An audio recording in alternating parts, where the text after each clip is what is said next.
अस्सलाम वालेकुम सर जी, ये Zoom X Invincible Run 3।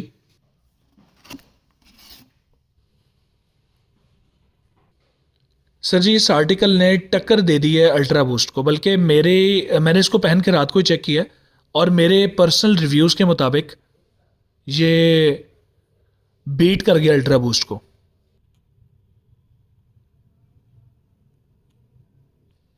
Sir जी, इसकी जो फिट है ना वो बहुत ज़बरदस्त है, बहुत आला चीज़ है।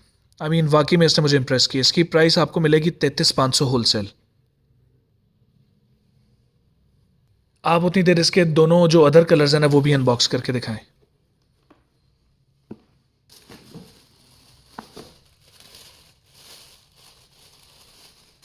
ये सर जी इसका दूसरा कलर है, नेवी ब्लूइश टाइप।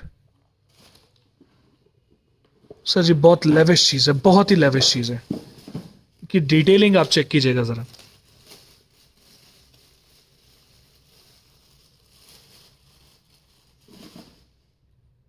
और इसका जो तीसरा कलर है वो भी दिखा दें। ये सर जी इसका तीसरा कलर है, ब्लैक विथ क्रीमिश सोल।